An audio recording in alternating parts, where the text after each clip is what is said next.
जी, तो अपनी क्लास का बाकायदा आगाज करते हैं दोबारा से। आते हैं अपनी बुक की तरफ। बुक क्या कहती है हमें, क्योंकि साथ साथ हमने बुक भी रीडिंग करनी है।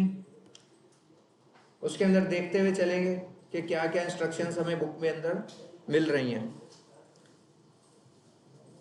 तो यहाँ पे आप लोगों को उसने सेलेक्टर्स बताए हुए हैं। ये सेलेक्टर्स कहलाते हैं जो किसी भी टैग का नेम या कुछ और चीज से हम उसको गेट करें, वो सेलेक्टर कहलाते हैं। ठीक है, किसी भी टैग को सेलेक्ट करना, किसी भी टैग को हम सेलेक्ट करते हैं, देन उसके अंदर हम CSS को अप्लाई कर देते हैं। This is called selector. आगे चलते हैं, आगे आगे आगे। देन वही वाला काम बता रहा है, यूजिंग एक्सटर्नल CSS। हमने लगा के देख ली, सबको समझ आई। यानी कि एक्सटर्नल फाइल हमने क्रिएट की, क्रिएट करके उसका रिलेशन हमने HTML की फाइल के साथ क्रिएट कर दिया, और अब हम उसके अंदर ही CSS अपनी अप्लाई करेंगे। इससे आगे क्या कहता है आगे भी देख लेते हैं। href भी है उसके अंदर, टाइप भी है, रिलेशन भी है, लेकिन एट दिस टाइम हमें सिर्फ एक href से और एक रिलेशन से काम है। बाकी टाइप वाइप को बाद में देखते रहेंगे यार, इन फ्यूचर अगर ज़रूरत पड़ी तो। इस टाइम पे ज़रूरत लग नहीं रही हमें। ठीक है, using internal CSS। Internal CSS हमने लगा के देख ली। इसी तरह स्टाइल का टैग लगाया हमने, सही है। ओपनिंग क्लोजिंग स्टाइल के टैग के अंदर जाके हमने अपनी CSS अप्लाई की। किस तरह से आप सब ने देखा, ये देखें, हमने एट दिस टाइम इसको कमेंट कर दिया ताकि आप लोगों को देखने में आसानी हो। Code H1 as a selector select कर लिया हमने। H1 सेलेक्ट करेंगे।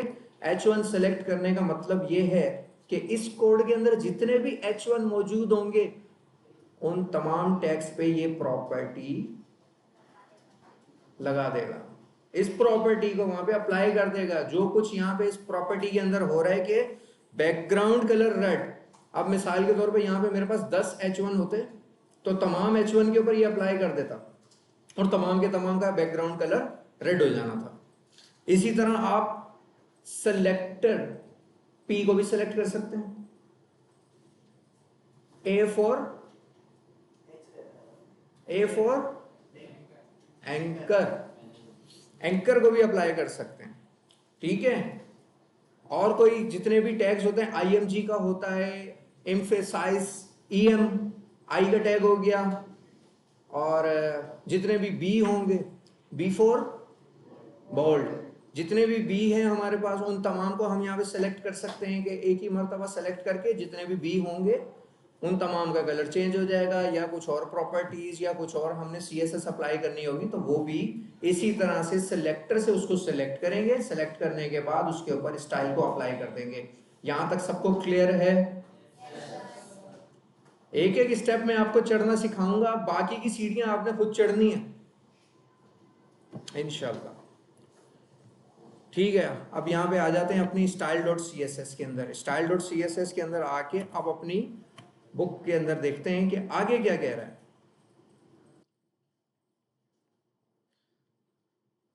आगे वो हमें कुछ स्टाइल्स लगाने बता रहा है। चलें ठीक है, वो हमने लगा लिए CSS सेलेक्टर्स। ये हो गए जी हमारे सेलेक्टर्स। इसको कहते हैं यूनिवर्सल सेलेक्टर।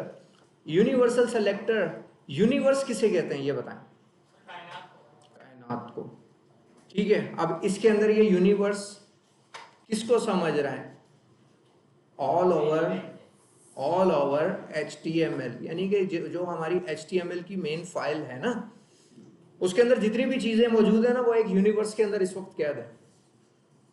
ठीक है, यानी कि वो एक दुनिया है। उस दुनिया की चाबी यहां पर पड़ी हुई है यूनिवर्सल सेलेक्टर के अंदर। यूनिवर्सल सेलेक्टर को बुला के हम जो काम भी करवाएंगे ना, वो पूरी दुनिया के ऊपर अप्लाई हो जाएगा। जस्ट फॉर इमेजिन यार, बाकी तो अल्लाह पाक ही कर सकता है दुनिया के साथ जो भी करेगा।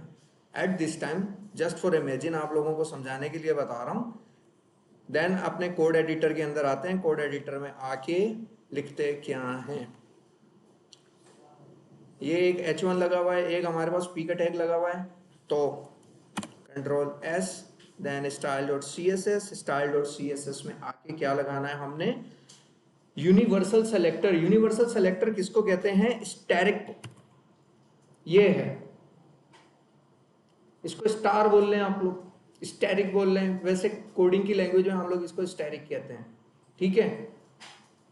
स्टैरिक लगाया, स्टैरिक लगाने के बाद यहाँ पे curly brace, curly brace, curly brace लगाने के बाद अब इसके अंदर कुछ काम करवाते हैं। इसको कहते हैं मिसाल के तौर पे बैकग्राउंड कलर येलो, येलो का एंटर किया, कंट्रोल एस, देन आते हैं अपने डॉम पे, डॉम पे आगे देखते हैं कुछ सिलेक्शन हुई है, ये देखें, ये काम है यूनिवर्सल सेलेक्टर का। उसने क्या किया, पूरी की पूरी बॉडी के ऊपर अप्लाई कर दिया बैकग्राउंड कलर येलो। यहां तक सबको क्लियर है? अब इसी चीज को हम सेलेक्ट करके कुछ और काम भी कर सकते हैं। अब एट दिस टाइम मैंने जस्ट बैकग्राउंड कलर अप्लाई किया है, आप यूनिवर्सल सेलेक्टर को सेलेक्ट करके उसके अंदर कोई भी स्टाइलिंग कर करके उसको चेक कर सकते हैं। चाहे तो आप उसकी विड्थ दे दें, हाइट दे दें, उसके बाद कलर, कलर किस लिए यूज होता है? यस, टेक्स्ट कह लें या फॉन्ट कह लें, बात एक ही है। फॉन्ट या टेक्स्ट का कलर चेंज करने के लिए हम कलर की प्रॉपर्टी को यूज करते हैं। कलर की प्रॉपर्टी इसके अंदर लगा के देखिएगा कि अगर यूनिवर्सल सेलेक्टर के अंदर हम कलर की प्रॉपर्टी लगाते हैं तो क्या होता है, वो आपने खुद से करना है। अगेन आते हैं अपनी बुक पे, आगे देखते हैं टाइप सेलेक्टर। टाइप सेलेक्टर हमने देख लिया, और से देखें स्क्रीन के ऊपर टाइप सेलेक्टर में क्या क्या आ रहा है, H1, H2, H3। लेकिन यहाँ पे कुछ इसने थोड़ी सी चेंजिंग की है, वो चेंजिंग मैं आपको बताता हूँ कि आप लोगों को क्यों नजर आ रही है कि एकदम से आप लोग अंडर प्रेशर हो गए कि सर कह रहे हैं टाइप सेलेक्टर हमने पढ़ लिया लेकिन हमें तो नजर ही नहीं आया। देखिए वो H1 को जिस हमने अप्लाई किया, H1 सेलेक्टर यूज किया, यूज करने के बाद उसके अंदर स्टाइलिंग अप्लाई हो गई थी। उसके बाद अब ये क्या कह रहा है, H1, H2, H3। अब इस चीज में क्या काम हो रहा है, वो कह रहा है H1 पे भी कर देना, H2 पे भी कर देना, H3 पे भी कर देना, क्या जो उस कर्ली ब्रेस के अंदर डिफाइन किया जाएगा। यहां तक सबको क्लियर है? करके दिखाने की जरूरत है। नेक्स्ट क्लास में आप सबका मैं काम चेक करूंगा, जो कुछ मैं बता रहा हूं ना कि ये खुद से करके देखना है, मैं आप सबके स्क्रीन के ऊपर आकर देखूंगा। अगर कोई कंफ्यूजन है तो मुझे अभी के अभी बताएं, ये मैं करके दिखाता हूं। Type selector just one select करते हैं, मिसाल के तौर पे H1 को मैं सेलेक्ट करता हूं तो कर्ली ब्रेस के अंदर जो प्रॉपर्टी डिफाइन करके स्टाइलिंग अप्लाई होगी वो जस्ट H1 के ऊपर होती है। अगर हम H1, H2, H3, H4, H5, P, ये चीज समझ में आई? Comma, then comma I, then comma B, then comma IMG, then comma table, then comma TD या कोमा I, वो LI। अब ये जितने भी सेलेक्टर्स मैंने इसके अंदर ले लिए हैं, जो प्रॉपर्टी लगा के मैं स्टाइलिंग अप्लाई करूंगा, इन तमाम सेलेक्टर्स के ऊपर लग जाएगी। ये चीज समझ में आई? यानी कि मिसाल के तौर पे कोई एक ऐसा काम है जो मैं चाहता हूं कि यार 10-15 टैग्स हैं, इनके ऊपर सेम प्रॉपर्टी मैंने लगानी है, तो अलग अलग जाके तो नहीं लगाता रहूंगा। ऐसा ही है, कोडर क्या करता है, अपना टाइम बचाने की कोशिश करेगा क्योंकि उसको काम जल्दी से जल्दी निपटाना है। तो इन दिस केस हम क्या करते हैं, एक मरतबा H1 लगा दिया कि H1 के ऊपर भी अप्लाई करवानी है, देन P के ऊपर भी मैंने सेम स्टाइलिंग अप्लाई करवानी है, देन IMG का जो टैग मैंने लगाया था उसके ऊपर भी सेम स्टाइलिंग अप्लाई करवानी है। दैट इज वाई H1 भी ले लिया, P के टैग को भी सिलेक्ट कर लिया, IMG को भी सिलेक्ट कर लिया। IMG को सिलेक्ट करने के बाद मुझे एकदम याद आया यार टेबल के ऊपर भी मैं यही करवा देता हूँ, तो टेबल को भी वहां पे सेलेक्ट कर लेंगे। टेबल का टैग अगर इसमें कोई लगा हुआ है तो उस टेबल के टैग के ऊपर भी सेम CSS अप्लाई होगी। यहां तक क्लियर है? बता दिया मैंने, करना आपने खुद है, क्योंकि बिल्कुल पांच पांच पांच मिनट के या दो दो मिनट के काम है ये। आप लोग जस्ट इन मिनट्स करके देख लोगे, मुझे पता है।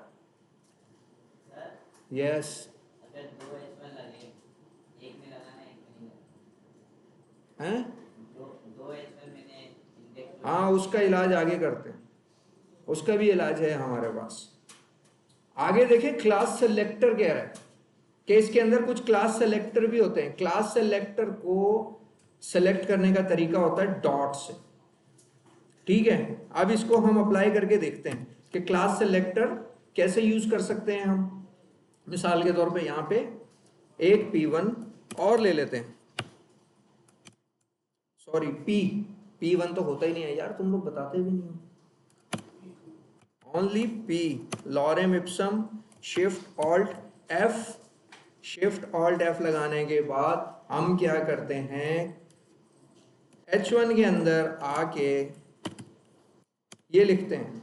ऐसा कुछ हमने अपनी प्रीवियस क्लासेस के अंदर किया था, कुछ याद आ रहा है? क्लास 1, अब मिसाल के तौर पे इसको मैं क्लास दे दूं ABC, ठीक है। आईडी, अगर एक आईडी मैं एक टैग को देता हूं तो दूसरे आईडी को वो टैग, वही आईडी दे सकता हूं या नहीं? अब क्लास अगर मैं एक टैग को ABC दे रहा हूं तो क्या अनदर टैग को ABC दे सकता हूं? माशाल्लाह, गुड हो गया। अब ये देखें, ये क्लास अब इस टाइम पे हम जस्ट प्रैक्टिस के लिए अलग अलग दे देते हैं। वैसे हम एक भी दे सकते हैं क्लास, चाहे तो अलग अलग भी दे सकते हैं, लेकिन आईडी मस्ट हमें अलग ही देनी है। ये चीज आप याद रखिएगा, वरना हमें एरर देगा, ठीक है। आईडी मस्ट हमें अलग ही देनी है। क्लास चाहे तो हम सेम भी दे सकते हैं, क्लास चाहे तो हम सबको डिफरेंट भी दे सकते हैं। देन यहां पे आता हूं, क्लास उसको दे दी ABC, इसको दे देता हूं FG। देन इसके ऊपर आता हूं, क्लास लगाए, क्लास के अंदर क्या दे दूं, XYZ। यहां पे लगाने के बाद अपने style.css में आता हूं, style.css में आके इस चीज को कमिट कर दिया। सेम तरीका, बेटा तरीका सेम है, लेकिन यहां पे कमेंट आपको अलग तरीके से नजर आएगा। देखें, ऊपर कमेंट हुआ नजर आ रहा है आपको, slash asterisk, then asterisk slash. और ये स्लैश कौन सा वाला लग रहा है, ये भी आप लोगों को गौर फरमाना पड़ेगा इस चीज के ऊपर, ठीक है। ये क्वेश्चन आते हैं क्विज के अंदर, इस चीज को देख लीजिएगा। HTML को जब हम कमेंट करते हैं उसका स्ट्रक्चर और होता है, CSS को जब कमेंट करेंगे उसका स्ट्रक्चर और है, same like this. Java script को जब हम कमेंट करते हैं उसका स्ट्रक्चर और होता है, ठीक है। ये स्ट्रक्चर्स आप लोगों को मस्ट समझने चाहिए। देन आ जाते हैं अभी हम क्लास की तरफ। क्लास पे आए तो सबसे पहले हमारे पास लगी हुई है ABC, तो ABC को हम कैसे बुलाएंगे, .ABC। देन इसको अप्लाई कर देंगे। Curly brace, without curly brace हम स्टाइल शीट के अंदर, यानी कि एक्सटर्नल स्टाइल शीट के अंदर विदाउट कर्ली ब्रेस कभी भी स्टाइलिंग अप्लाई नहीं करेंगे, क्योंकि हमें अलाउ नहीं करता, ठीक है। जब हम इनलाइन CSS करते हैं, इनलाइन CSS में हमें ये बार बार नहीं लगाने पड़ते। वहां पे जस्ट एक स्टाइल का एट्रीब्यूट देते हैं, स्टाइल का एट्रीब्यूट देने के बाद हाइट, विड्थ, टेक्स्ट वगैरह सब कुछ वो वहां पे हमें शो करने लग जाता है। अब .ABC देखता हूं क्या मैंने सही दी है क्लास, ये इसकी क्लास लग चुकी है .ABC।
हमारी रिकॉर्डिंग चल रही है।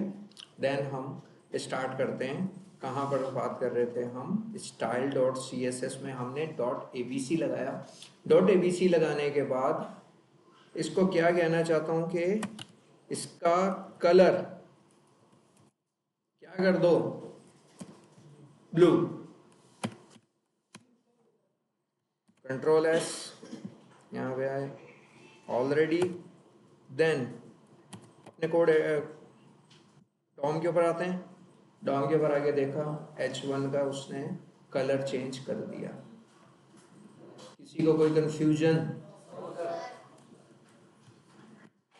ये काम करता है क्लास। एक स्टूडेंट ने अभी पूछा था कि सर मैं एक H1 को चाहता हूं कि इसका कलर ये हो, एक H1 को चाहता हूं कि उसका कलर ये हो। तो उसके मसले का हल यहाँ पर हो रहा है। ठीक है, उसको हमने अलग क्लास दे दी, उसको हमने अलग क्लास दे दी, दोनों को अलग अलग स्टाइलिंग हम अप्लाई कर देंगे। ठीक है, अब इससे आगे चलते हैं। आगे चल के बात करेंगे कि आगे अभी क्या चल रहा है। अपनी बुक ओपन करते हैं। बुक ओपन करने के बाद देखते हैं टाइप सेलेक्टर हो गया, क्लास सेलेक्टर हो गया। देन इसके अंदर आईडी सेलेक्टर। आईडी सेलेक्टर को भी हम देख लेते हैं कि आईडी सेलेक्टर क्या करता है। पहले हमने इसको लगा दिया FG। नीचे वाली क्लास खैर हमने हमें यूज ही नहीं की, उसको बाद में यूज कर लेंगे। एक क्लास लगाने का मैं आपको तरीका बता रहा था कि चाहे तो हम एक ही क्लास दे दें तमाम टैग्स को, चाहे तो हम अलग अलग दे दें। बेटा 1 मिनट खामोशी, मेरे से ज्यादा आवाज आपकी आ रही थी। ठीक है, आईडी। अब हम आईडी की बात कर रहे हैं तो यहाँ पे आईडी लगाई। अब आईडी में लगा दूं 1 2 3। चाहूं तो ये लगा लूं, चाहूं तो मैं इसका नेम लगा दूं फर्स्ट। देन यहाँ पे आता हूं, यहाँ पे आके आईडी को कॉल करूंगा। आईडी कॉल करने के बाद यहाँ पे लिख दूं सेकंड। ठीक है, इसको लगा दिया फर्स्ट, इसको लगा दिया सेकंड। उसके ऊपर ऑलरेडी CSS हम अप्लाई कर चुके हैं, इसीलिए आईडी एट दिस टाइम इसके ऊपर नहीं अप्लाई करते। तो यहाँ पे जाएंगे, इसको चाहे तो आप कॉपी भी कर सकते हैं। ठीक है, यहाँ से फर्स्ट को कॉपी कर लिया। कॉपी करने के बाद स्टाइल शीट के अंदर आएंगे। स्टाइल शीट में आके देखें, एक चीज का फर्क आप लोगों को मालूम होना चाहिए। क्लास को जब हम कॉल करते हैं तो डॉट लगाते हैं। ठीक है, अब सेम इसी तरह जब हम आईडी को कॉल करेंगे तो फिर क्या लगाएंगे? कोई बता सकता है? हैश। हैश लगाया, देन आगे मैंने उसको पेस्ट कर दिया। पेस्ट करने के बाद कर्ली ब्रेस अगेन ओपन करता हूं। कर्ली ब्रेस ओपन करने के बाद अब मैं इसको कहता हूं कि इसका कलर क्या करना चाहिए? रेड। इसका कलर रेड हो जाए। देन अगेन आते हैं अपने डॉम के ऊपर। डॉम पे आगे देखते हैं क्या चेंजेस हो गए हैं। सबको नजर आया? देन इससे आगे जाते हैं। इससे आगे जाके हमारी बुक क्या कह रही है? Child selector. ये देखें जी, चाइल्ड सेलेक्टर की बात हो रही है। चाइल्ड सेलेक्टर में क्या होता है? LI greater than A। कोई LI होगी, LI के अंदर हो सकता है मैंने कोई एंकर का टैग लगाया हो, तो LI उस एंकर का पेरेंट है। इसमें यही हम बता रहे हैं कि एक LI के अंदर के जितने भी एंकर होंगे, चाहे वो एक है या एक से ज्यादा हैं, उनको ले लो। एक LI के अंदर जितने एंकर हैं, जो LI के चाइल्ड हैं, उन तमाम को सेलेक्ट करेगा। सेलेक्ट करके उसके ऊपर CSS अप्लाई कर देगा। ठीक है, जिसको समझ नहीं आई वीडियो देखिएगा, समझ में आ जाएगा। LI क्या होता है? LI क्या होता है? LI क्यों यूज किया जाता है? लिस्ट के लिए यूज होता है। अब मिसाल के तौर पे एक LI का टैग लगाया मैंने, किस लिए? लिस्ट बनाने के लिए। लिस्ट बनाने के लिए उसके अंदर क्या लगाएंगे? एंकर। एंकर लगाने के बाद हम क्या करते हैं? लिंक लगाते हैं। ये चीजें हमेशा याद रखनी है आपने। मैंने लास्ट टाइम भी आप लोगों को बताया था कि चाहें तो किसी टेबल के अंदर एंकर को ऐड कर दें, चाहें तो किसी टेबल के अंदर इनपुट को लगा दें आप, चाहें तो एलआई के अंदर किसी इनपुट को लगा दें, चाहें तो एलआई के अंदर एंकर को लगा दें। ये सारी चीजें आपने खुद से इंप्लीमेंट करके जरूर देखनी है, अदरवाइज इसी तरह बार बार भूलते जाएंगे आप लोग।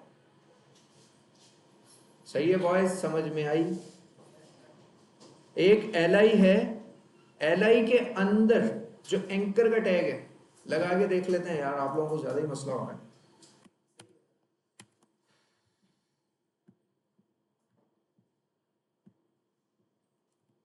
चलें, कह रहे सही है, चलें आगे की तरफ चलते हैं।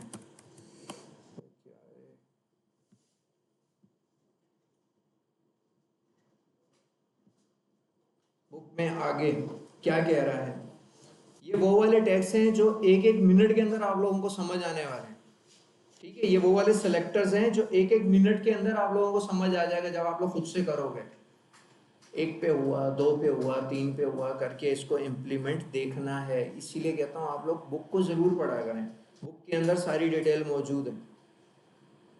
अगर किसी को इंग्लिश समझ में नहीं आती तो उसको ट्रांसलेट टू उर्दू करके आप लोग देख सकते हो, देन उसको रीड करो, उसको फिर समझो। ठीक है, अब तो इतनी सारी सहूलतें मौजूद हैं हमारे पास।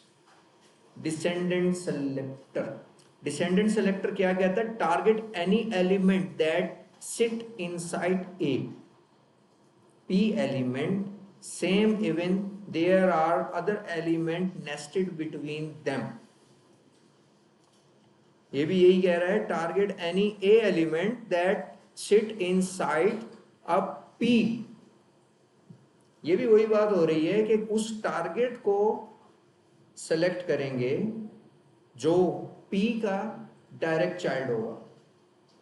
सही है, p के डायरेक्ट चाइल्ड की बात हो रही है। P के अंदर जितने भी एंकर के टैग हैं उन तमाम को ये सेलेक्ट करेगा और उसके ऊपर स्टाइलिंग अप्लाई कर देगा। समझ आई? ऊपर भी वही बात हो रही है, नीचे उससे मिलती जुलती बात हो रही है। Adjacent sibling selector, adjacent sibling selector, ये सारी चीजें मैं आपसे नेक्स्ट क्लास में यहाँ पे करवाऊंगा, घर से करके आइएगा इम्प्लीमेंट। नेक्स्ट क्लास में अगर ना भी कुछ पढ़ना पड़ा, नहीं पढ़ेंगे हम, यही काम करेंगे, आप लोगों से करवा के देखना है मैंने कि आप लोग घर से करते हो या नहीं। ये सेलेक्टर्स की बात कर रहा हूँ, ये सारे selectors, external style sheet, internal style sheet, then inline styling, ये सारी चीजें मैं यहाँ पे स्क्रीन पे करवा के दिखाऊंगा। आप सब लोग करके दिखाओगे मुझे, मैं यहाँ पे साइड पे बैठ जाऊंगा और बारी बारी आके आप लोग मुझे करके दिखाओगे। ठीक है, दैट इज वाई आपको कह रहा हूँ घर से पढ़ लेना, इसको इम्प्लीमेंट कर लेना, ताकि नेक्स्ट क्लास में आप लोगों को कोई भी मुश्किल पेश ना आए। एडजेसेंट सिबलिंग, एडजेसेंट सिबलिंग क्या कह रहा है? Target the first element after any H1 element but not other P। ये क्या कह रहा है कि H1 के बाद जो पहला P चाइल्ड होगा, सही है, ये कह रहा है target the first element after any H1 element, चाहे वो उसका चाइल्ड है या नहीं है, P के बाद, H1 के बाद जो भी P आ रहा है उसको भी सिलेक्ट करना है। Target the first element after any H1, H1 के बाद जो भी पहला P का टैग आएगा उसको ये टारगेट करेगा और उसके ऊपर स्टाइलिंग अप्लाई हो जाएगी। जनरल सिबलिंग, जनरल सिबलिंग का साइन देख लें, इसने आगे क्या लगाया, उसको पता नहीं क्या कहते हैं यार, मेरे ज़हन से बार बार निकल जाता है। आप लोगों में से किसी को पता है इसको क्या कहते हैं, इस साइन को? देखें जरा गौर से, ये जनरल सिबलिंग का जो साइन है इसको क्या कहते हैं? ये बैकट्रिक नहीं है, बैकट्रिक नहीं है, बैकट्रिक दूसरी होती है जिसको टेम्पलेट लिटरल भी बोलते हैं, वो बैकट्रिक और चीज़ है। अच्छा चलें, खैर जो भी बोलते हैं, अभी बात करते हैं इसके काम की कि ये काम क्या करता है। ठीक है, general sibling selector, if you had to p element that are sibling of an h1 element, this rule would apply to both. ये चीज समझ में आई? पढ़ने से ही समझ में आ जाती है यार। ये क्या कह रहा है? If you had two elements, दो एलिमेंट अगर आप लोगों के पास p के हैं, ठीक है, of, then if you had two element that are sibling of an h1, h1 के सिबलिंग हैं, बहन भाई कह लो, ठीक है, h1 के सिबलिंग हैं, चाइल्ड की बात नहीं हो रही। If you had two element that are sibling of an h1 element, this rule would apply to both. उन दोनों के ऊपर ये रूल अप्लाई हो जाएगा। नहीं, h1 के बाद, h1 के बाद जो दो p आएंगे, जो उसके सिबलिंग्स होंगे h1 के बहन भाई, ये कॉन्सेप्ट मैंने आप लोगों को HTML में भी 3-4 मरतबा बताया है कि चाइल्ड क्या होता है, पेरेंट क्या होता है, ठीक है। अब इस चीज में दैट्स वाई आप लोगों को कंफ्यूजन नहीं होनी चाहिए, इसीलिए मैं बार बार कह रहा था इस चीज को अभी से अच्छी तरह समझ लो, कॉन्सेप्ट क्लियर हो जाएंगे तो CSS में आके मुश्किल नहीं होगी, क्योंकि CSS में तमाम की तमाम CSS इसी तरह अप्लाई की जाती है कि पेरेंट का असर चाइल्ड के ऊपर जाता है। बताया था मैंने HTML में, जितने भी पेरेंट हैं उनके पेरेंट्स के ऊपर फ्लैक्स बॉक्स भी हम लगाएंगे। फ्लैक्स बॉक्स जब अप्लाई करेंगे तो फ्लैक्स बॉक्स का भी पूरा असर पेरेंट टू चाइल्ड आता है। एक प्रॉपर्टी पेरेंट पे लगती है, देन अदर प्रॉपर्टी चाइल्ड पे लगती है, फिर उसका अफेक्ट आएगा। ये चीज फ्लैक्स बॉक्स के ऊपर मैंडेटरी होती है। ऊपर फ्लैक्स लगता है, दो बाप होते हैं, दो बाप के अंदर एक ग्रैंड चाइल्ड होते हैं, सही है। एक जो बाप होता है ना उसको देते हैं फ्लैक्स, और उसके अंदर का जो बेटा होता है उसको जाके जस्टिफाई बिटवीन या स्पेस बिटवीन इस तरह देते हैं, ठीक है। देन वो स्पेस बिटवीन क्या करेगा, अंदर के अपने बच्चों के ऊपर अप्लाई करता है। इस तरह से फ्लो चलेगा इसके अंदर। दैट्स वाई किसी को भी चाइल्ड टू पेरेंट कोई कंफ्यूजन है तो मुझसे अभी भी पूछ सकता है, ठीक है, अभी भी बताऊंगा मैं आपको, ठीक है। ये हो गया जनरल सिबलिंग तक हमारे सेलेक्टर्स कंप्लीट। ऊपर मैंने आपको सेलेक्टर लगा के दिखाए, सेलेक्टर लगा के दिखाने के बाद नीचे के सेलेक्टर्स आपको खुद से करने के लिए दिए हैं कि आप पढ़ें इसको और खुद से करके मुझे दिखाएं, ताकि मैं नेक्स्ट क्लास में आप लोगों का टेस्ट ले सकूं, ठीक है। सब तैयार है टेस्ट के लिए? यार सिर्फ 3 बंदों की आवाज आई है, थोड़ा जोर से बोला। Nothing is impossible for you, कुछ भी इस दुनिया में इम्पॉसिबल नहीं है आप लोगों के लिए, सब कुछ इंशाल्लाह हो जाएगा। 1 मरतबा करें, 2 मरतबा करें, 10 मरतबा करें, 10 मरतबा करने के बाद इंशाल्लाह जरूर आएगा। पीछे नहीं हटना, डरना नहीं है, हिम्मत नहीं हारनी। ऐसा नहीं हो कि अब मुझसे नहीं हो रहा यार, नींद आ रही है, मैं सो जाता हूँ, नहीं, उसको पहले कर लो। अभी के अभी करोगे तो हो जाएगा। सो गए तो जितना काम आ रहा था वो भी सारा भूल जाता है, दोबारा जाग के फिर करोगे फिर बिल्कुल भी नहीं होगा। ये चीज हमेशा ज़हन में रखना है कि हिम्मत नहीं हारनी उस टाइम तक, जब तक आपका काम खत्म ना हो जाए। काम खत्म करो, उसके बाद नहाओ धो, खाना खाओ, सो, जो मर्जी करना है करो। हिम्मत हार दी तो फिर कुछ नहीं होगा।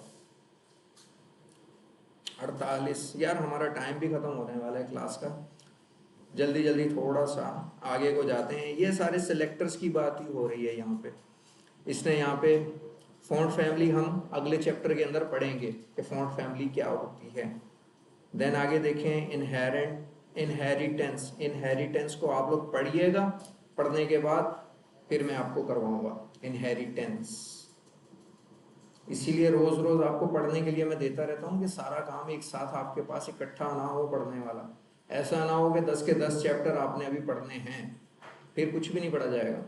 साथ के साथ पढ़ते जाएं, इम्प्लीमेंट करते जाएं और आपके लिए आसानी होती जाएगी।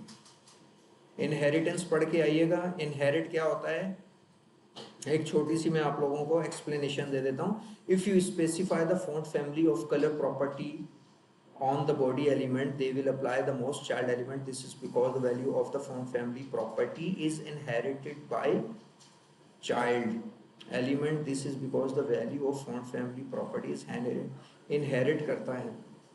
यानी कि इनहेरिट कर देंगे, तो इनहेरिट होने के बाद जो चीज़ पेरेंट के ऊपर अप्लाई होती है वो चाइल्ड के ऊपर नहीं होगी।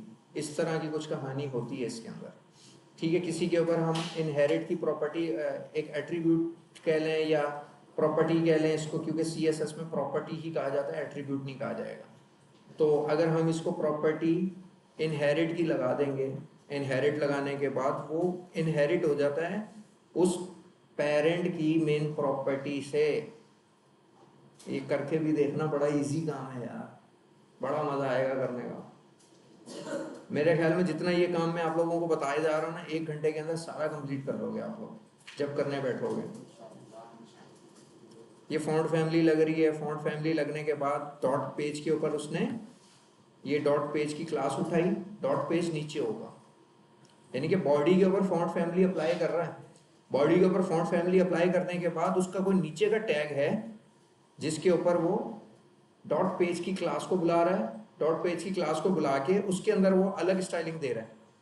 देने के बाद उसने साथ में ये भी कहा है कि पैडिंग इनहेरिट, ऊपर बॉडी को दे दी 10px, सही है, बॉडी को दे दी 10px और नीचे दे रहा है पैडिंग इनहेरिट के बॉडी जो के सबका बाप है, ठीक है। ये चीज तो समझ आ रही है ना।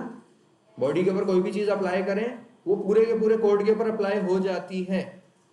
वो कह रहा है कि मैंने बॉडी को 10px पैडिंग दी है। पैडिंग क्या चीज है वो भी मैं आपको समझाऊंगा, अभी समझ में नहीं आएगी। पैडिंग मार्जिन नेक्स्ट क्लास के अंदर हम पढ़ेंगे डिटेल से। अभी ये क्या कर रहा है, मिसाल के तौर पे पैडिंग की जगह आप इसको कलर डिफाइन कर लें, सही है। Just imagine it is colour, padding को छोड़ दें कि बॉडी के ऊपर आपने कलर दिया, कलर देने के बाद डॉट पेज जो कि मेरा कोई पी का टैग है, उस पी के टैग की क्लास को मैं बुलाता हूं। बुलाने के बाद उसकी CSS इंप्लीमेंटेशन में लिख देता हूं कि कलर इनहेरिट, सही है। ये चीज होगी इसके अंदर कि जो बॉडी को कलर मिल रहा था ना वो मेरे ऊपर मत अप्लाई करना। वो ये कह रहा है, पी का टैग कह रहा है कि जो बॉडी के ऊपर अप्लाई हो रहा था वो मुझे पसंद नहीं है, मेरे ऊपर नहीं आना चाहिए, सही है। ये चीज अब खुद करके देखना, मैंने समझा दिया आप लोगों को। देन नीचे आते हैं, why use external style sheet, पढ़ बस समझा दिया तुम लोगों को यार। को क्या करता है, एक्सटर्नल स्टाइल शीट क्यों यूज करेंगे, तो पीछे वाले भाई बताएं, एक्सटर्नल स्टाइल शीट क्यों अप्लाई करेंगे।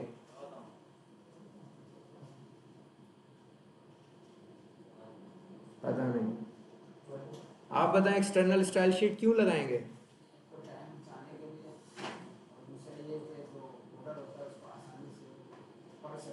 ये चीज कोड साफ सुथरा दिखाने के लिए एक्सटर्नल स्टाइल शीट लगाई जाती है ताकि हमारी HTML की फाइल एज इट इज साफ सुथरी नजर आए, और जितना भी CSS का कोड है वो एक्सटर्नल CSS की फाइल के अंदर हम इंप्लीमेंट करवा दें। Right answer. Then different version of CSS browser, ये डिफरेंट वर्जन आप पढ़ लेना यार, कौन सा वर्जन कब रिलीज हुआ था, कब उसके अंदर क्या इम्प्लीमेंटेशन आई है। अभी पढ़ने बैठेंगे तो हमारा काम खत्म हो जाएगा। ये लो चैप्टर क्या 11 पे आ गए, 11 चैप्टर पढ़ लें यार, ऑलरेडी पढ़ चुके हैं HTML के टाइम पे ऑलरेडी पढ़ चुके हैं। इसके अंदर जस्ट 2 से 3 चीजें होंगी, वो मैंने बतानी है आप लोगों को। अच्छा नेक्स्ट क्लास में, चलो ठीक है नेक्स्ट क्लास में। यहाँ तक किसी को कोई कंफ्यूजन समझने में आया? कोई ऐसा तो नहीं है कोई बोलेगा यार मुझे तो आज बिल्कुल भी समझ में नहीं आया, तो वीडियो देख लेना, सही है।